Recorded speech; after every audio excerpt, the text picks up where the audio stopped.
आपके गिरिराज सिंह हैं, उनको सबसे पहले उल्टा लटका करके सीधा कीजिए। नमस्कार, मैं रोहित, आप देख रहे हैं बिहारी क्लब। अभी हम आरजेडी ऑफिस में हैं, हमारे साथ एजाज अहमद जी हैं। सर, जो हिंसा नालंदा और बिहार में देखने को मिला, उस पर बीजेपी का कटाक्ष है, बोल रहा है इसे सरकार बढ़ावा दे रही है अपराध को। देखिए, भारतीय जनता पार्टी को बोलने का अधिकार नहीं है।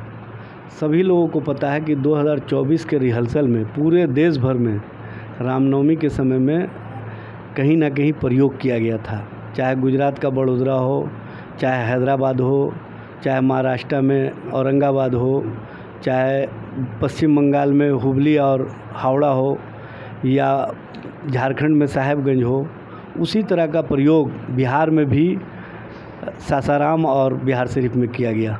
लेकिन भारतीय जनता पार्टी के इस प्रयोग को सर्टेन टाइम के लिए जो इनके द्वारा प्रयोग किए गए लोग थे, उनके माध्यम से कुछ जगह घटनाएं हुई, लेकिन उसके बाद नौजवानों ने समझ लिया, लोगों ने समझ लिया कि ये कहीं ना कहीं भारतीय जनता पार्टी की राजनीतिक प्रयोगशाला में एक प्रयोग चल रहा है। इससे हम लोगों को बचना चाहिए, क्योंकि देश की जनता आज परेशान है महंगाई के सवाल पर, देश के नौजवान परेशान है बेरोज़गारी के सवाल पर, देश की महिलाएं परेशान हैं भाजपा शासित राज्यों में महिलाओं पर होने वाले अत्याचार पर, देश की महिलाएं परेशान हैं, लोग परेशान हैं रसोई गैस के कीमतों के बढ़ने पर, लोग परेशान हैं पेट्रोलियम पदार्थों के रेट बढ़ने पर, और सबसे ज़्यादा पूरे देश के लोग परेशान हैं जो गरीब और गरीब होते जा रहा है, और जो इनके दोस्त अमीर हैं वो और अमीर होते जा रहे हैं। और उसका मिसाल ये है कि हिडेनबर्ग ने जब अडानी के मामले को सामने लाने का काम किया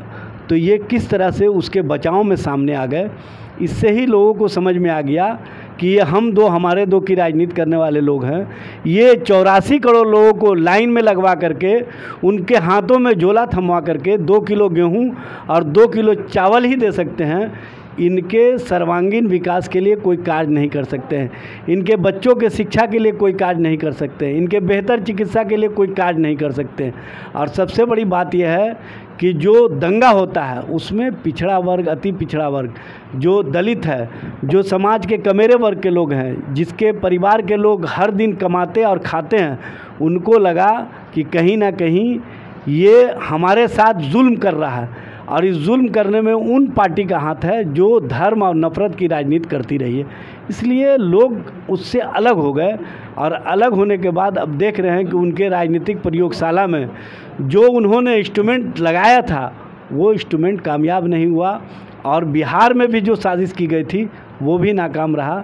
चूँकि बिहार की जनता तो पहले से समाजवादियों की धरती रही है, ये लालू प्रसाद की धरती रही है, ये उस नीतीश जी की धरती है जिसने भाजपा को सत्ता से बेदखल करके पूरे देश को संदेश दिया है कि बिहार से नफरत को राजनीति को समाप्त करके हम मोहब्बत की राजनीति को बढ़ावा दे रहे हैं। ये उस तेजस्वी प्रसाद यादव की धरती है जो नौजवानों को नफरत की राजनीति से निकाल करके रोज़गार की राजनीति से, रोज़गार परक राजनीति से जोड़ने का काम कर रहे हैं, और बताने का काम कर रहे हैं कि रोज़गार और जो रोज़गार उन्मुख जो समाज का निर्माण होना है उसके लिए दंगा और नफरत से हमको निकलना होगा।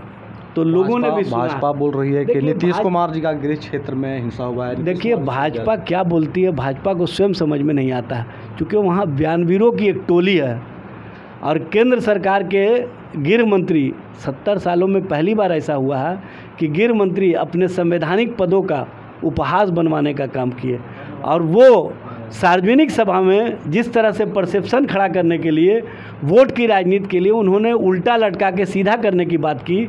मैं उनसे ही कहना चाहता हूं कि आपने अच्छी बातें की हैं, तो सबसे पहले आपको प्रयोग अपने ही पार्टी के अंदर करना चाहिए उन बयानवीर नेताओं पर जो नफरत फैलाने का काम कर रहे हैं। और उसमें बिहार से जो आपके गिरिराज सिंह हैं, उनको सबसे पहले उल्टा लटका करके सीधा कीजिए, क्योंकि उनके कारण पूरे देश में नफरत फैल रहा है, पूरे देश में माहौल ख़राब हो रहा है, पूरे देश को सांप्रदायिकरण की ओर ले जाने का प्रयास हो रहा है।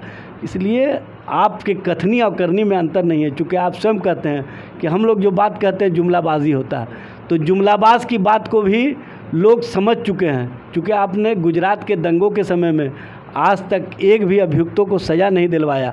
हाँ, जिन अभियुक्तों को आजीवन कारावास की सज़ा मिली थी 11 लोगों को बिल्किस बानो मामले में, आपने उसको बाइज्जत बरी किया रिमिज़न पॉलिसी के तहत। और रिमिज़न पॉलिसी के तहत जब उसको बाइज्जत बरी करके बाहर निकाला तो उनको मिठाइयाँ खिलाई और उनको माला पहनाने का काम किया। ये आप किसको चिढ़ा रहे हैं और किस तरह का प्रवोक की राजनीति कर रहे हैं, ये समझने की आवश्यकता है। भारतीय जनता पार्टी अपने ही मकड़ जाल में फंस चुकी है, इसीलिए उनके नेता के पास अब कोई बयान देने का भी समझ नहीं आ रहा है कि हम किस तरह का बयान दें। हिंसा कराने वाले लोगों पर कार्रवाई होगा, सरकार करेगी कार्रवाई? देखिए, यहाँ उन्माद और उन्मादियों को पताल में भी होंगे तो खोज करके उनको सज़ा देने का काम किया जाएगा।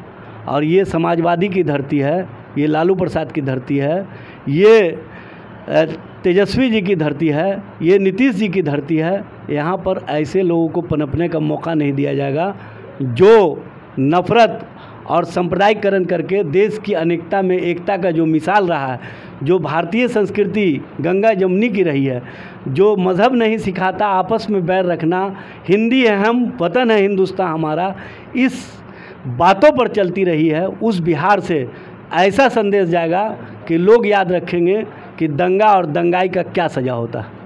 जैसा कि आप देख रहे थे बिहारी कलम, अगर फेसबुक पर देख रहे हैं तो फॉलो और यूट्यूब पर सब्सक्राइब करें। धन्यवाद।